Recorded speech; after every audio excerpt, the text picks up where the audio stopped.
श्री सद्गुरु महाराज की जय। सन 1986 ईस्वी के 8 जून रविवार के दिन जब पूज्य गुरुदेव महर्षि मही परमहंस जी महाराज अपने स्थूल शरीर का परित्याग कर अपने आत्म स्वरूप में लीन हो गए और पंच भौतिक शरीर की अंत्येष्टि क्रिया संपन्न हुई, इनका स्थूल शरीर मेरी आंखों के सामने से ओझल हो गया।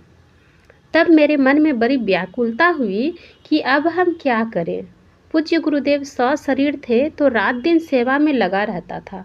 अब हम क्या करें। मेरे सामने में कोई काम नहीं था, किसी चीज़ में मन नहीं लग रहा था। इसी व्याकुलता में मैं एक दिन प्रातःकाल ही जिस गुफा में पूज्य गुरुदेव साधना किए थे वहीं पर चला गया। गुफा के अंदर पश्चिम बगल में मैं बैठकर पूज्य गुरुदेव के द्वारा बतलाई साधना विधि को करने लगा। प्रातःकाल लगभग 6 बजे बैठा था और बैठे बैठे 12 बजे से जब अधिक हो गया तो दाईं तरफ से आवाज़ आई कि जाओ बेटा भोजन करो। यह आवाज़ पूज्य गुरुदेव की थी। आवाज़ सुनते ही मैंने आंखें खोली और मन ही मन पूज्य गुरुदेव को प्रणाम किया और गुफा से बाहर निकल गया। श्री सद्गुरु महाराज की जय। श्री सद्गुरु महाराज की जय। सन 1986 ईस्वी के 8 जून रविवार के दिन जब पूज्य गुरुदेव महर्षि मही परमहंस जी महाराज अपने स्थूल शरीर का परित्याग कर अपने आत्म स्वरूप में लीन हो गए और पंच भौतिक शरीर की अंत्येष्टि क्रिया संपन्न हुई, इनका स्थूल शरीर मेरी आंखों के सामने से ओझल हो गया। तब मेरे मन में बड़ी व्याकुलता हुई कि अब हम क्या करें।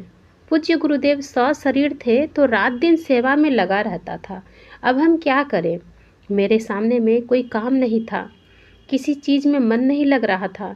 इसी व्याकुलता में मैं एक दिन प्रातःकाल ही जिस गुफा में पूज्य गुरुदेव साधना किए थे वहीं पर चला गया।